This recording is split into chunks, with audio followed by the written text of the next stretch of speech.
Arya let out a low groan and licked her lips. They were bruised, and a little blood had begun to appear. Her lipstick was smudged, her hair completely disheveled. In that state, to Rudraksh, she looked even more tempting. "Sweetheart," he said softly, "I'll teach you the real lesson on our honeymoon. For now, go and sleep. Or should I do something more before that?" As he spoke, his gaze settled on Arya's chest. Seeing this, Arya hurriedly covered herself with her hands. The very next moment, she was pushed onto the bed. Seeing her fear and his own speed, a faint smile appeared on Rudraksh's lips, which he quickly concealed. The next day, Arya stood beside Rudraksh, trembling with fear. All the family members were present in front of them. The grandmother spoke cheerfully. "Now go, both of you, and come back soon with good news of making me a grandmother." Arya's mother-in-law stepped forward to hug her, but when Arya met her eyes, she fell silent. Arya thought to herself that for the first time she was remembering the strict grandmother as if she were Hitler. If she were here today, she would have to face this devil again, who never lets her go. "Let's go," Rudraksh said coldly. Both of them sat in the car, and the driver drove off. After some time, they reached the airport. Arya was stunned to see the Singhania family's personal jet standing there. She had never even imagined she would travel in something so luxurious. "Is this our honeymoon?" Arya asked hesitantly. "Believe it or not, sweetheart," Rudraksh replied, and moved ahead. Arya followed him, and soon both were seated inside the jet. Arya looked around excitedly at everything, while Rudraksh's eyes stayed on her. When the jet took off, Arya got scared and shut her eyes. "Is this your first flight?" Rudraksh asked. Arya nodded yes. Rudraksh returned to his laptop, while Arya looked outside the window, occasionally glancing at him. After some time, her head slowly rested on his shoulder. When he looked, Arya was asleep.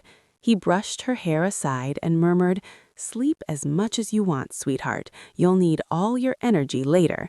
His breath brushed her ear, making her stir slightly before falling asleep again. A few hours later, Arya opened her eyes and found herself in a car. Rudraksh sat beside her, busy with work. Looking at the tall buildings outside, she realized they had reached Australia. She stepped out excitedly, admiring the view. After a while, they arrived at a small yet beautiful house, which would be their stay for the week. As they got down, a butler greeted them. Arya stared at the place in awe. There was a swimming pool outside and greenery all around. As soon as they entered, Rudraksha pulled Arya close and said quietly, "Get ready for your next lesson, sweetheart." Hearing this, Arya felt fear rise within her. They entered their room. Holding her close again, Rudraksha repeated, "Prepare yourself." Arya pushed him away and said, "I don't want to learn anything. I'm tired." The moment she did that, she realized her mistake. Rudraksha's expression changed instantly. "Oh, you're tired," he said coldly. "I'm tired too.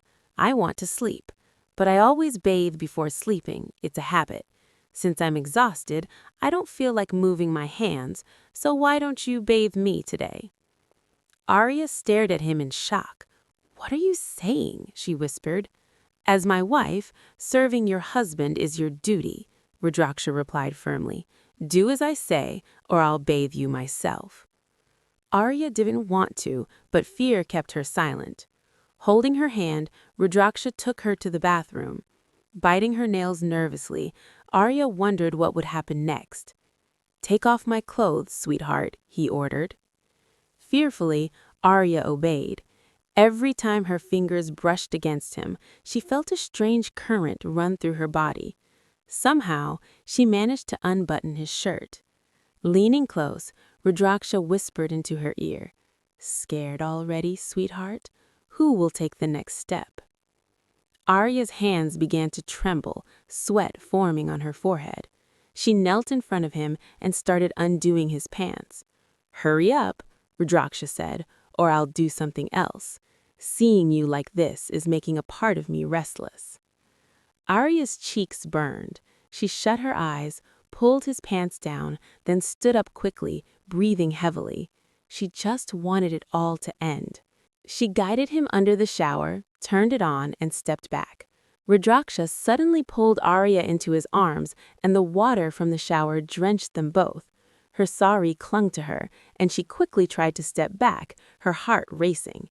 He watched her quietly, his gaze intense but unreadable. "Sweetheart," he murmured. Nervously, Arya picked up the soap and began applying it to his back, her fingers trembling. When she moved to stand in front of him, he placed his hands on the wall, leaning closer, his eyes locked onto hers. For a moment, the world felt still. Arya got lost in his gaze, her breath growing uneven, before she looked away, flustered. Suddenly, Rudraksha held her waist and drew her close.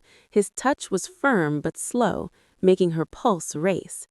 He leaned in, brushing his lips against hers, a fleeting, teasing contact that made her shiver. "Your lips," he whispered softly. Arya's heartbeat thundered in her ears. The closeness, the warmth, the sound of water around them, it all felt overwhelming. He held her protectively, her forehead resting against hers, before slowly pulling back. "Enough for now," he said quietly. The moment lingered between them, unspoken, charged with emotions neither of them was ready to name. Arya moved away and slid down against the wall, clutching her chest as she struggled to breathe. Her breaths came fast and uneven. Rudraksha watched her for a moment before speaking, his tone calm but sharp. "You really have very little stamina," he said lightly. "At this rate, you will be exhausted too soon." That snapped something in her.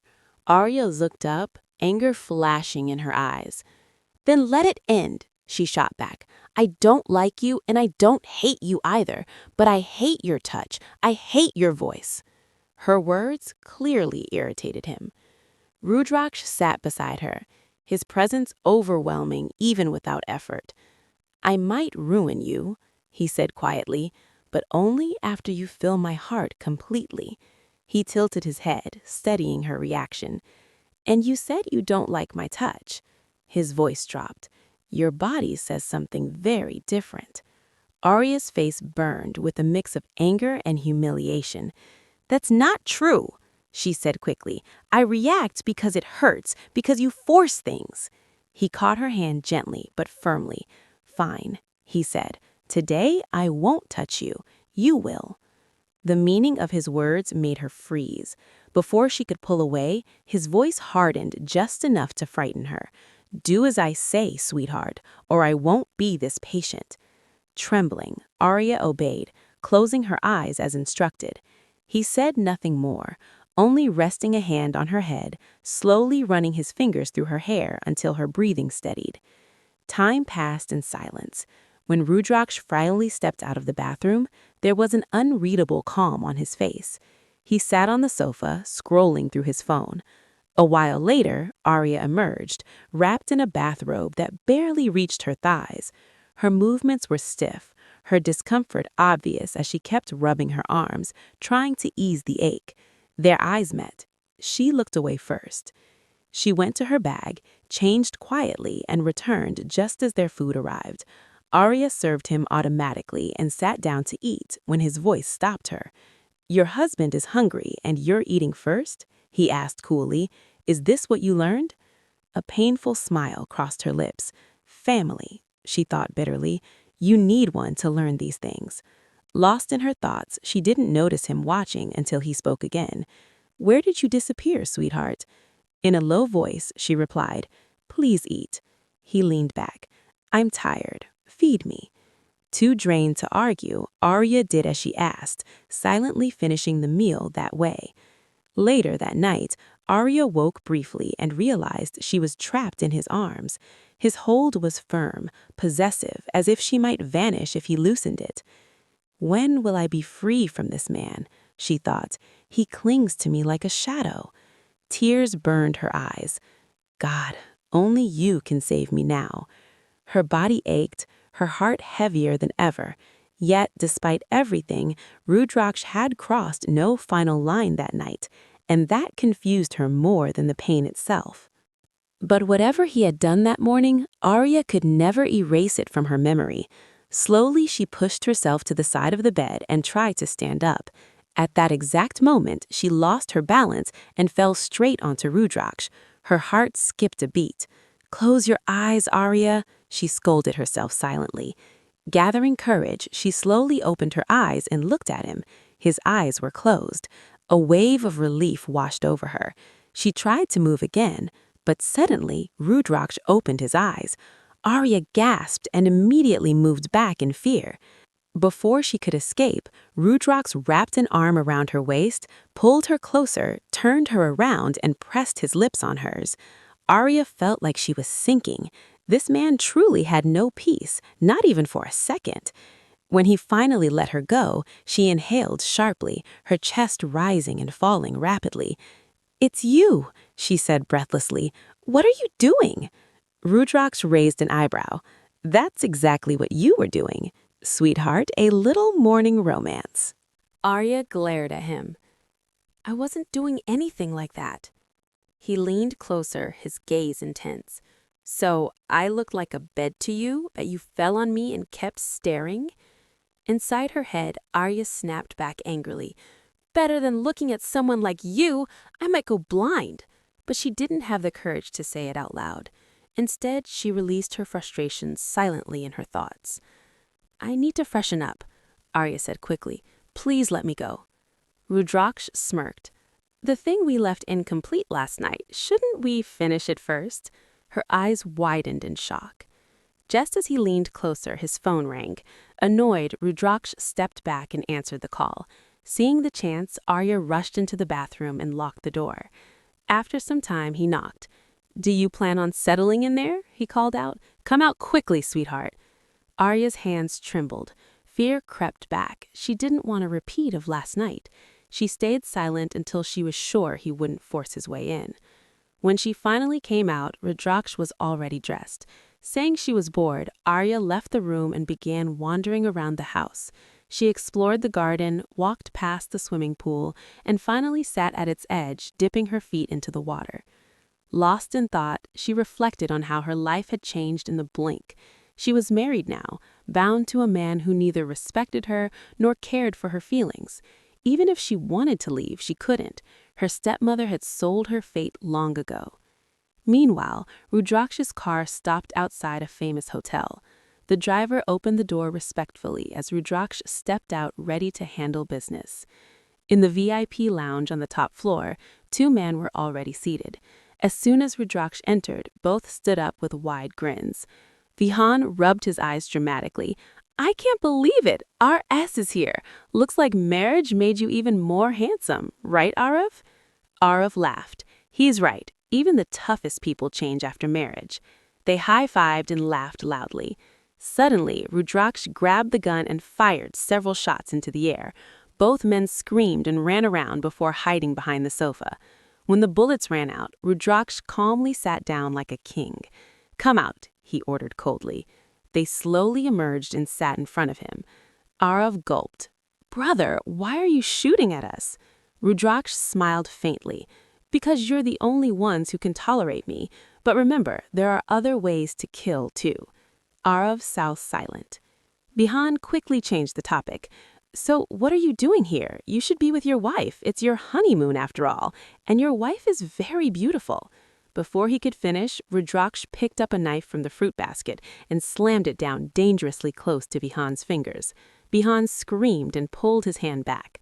Sorry. I won't talk about your wife." Rudraksh nodded. "Good. Now tell me, what happened in the meeting?" Arav turned serious.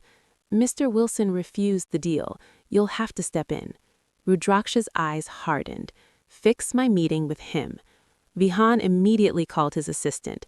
Within minutes, the meeting was arranged. Later, Arya arrived at the location Ilana had mentioned. Her eyes widened at the breathtaking view. It was a restaurant surrounded by colorful, flowering plants, built around a massive swimming pool. Tables were arranged in the center, connected by wooden walkways over the water.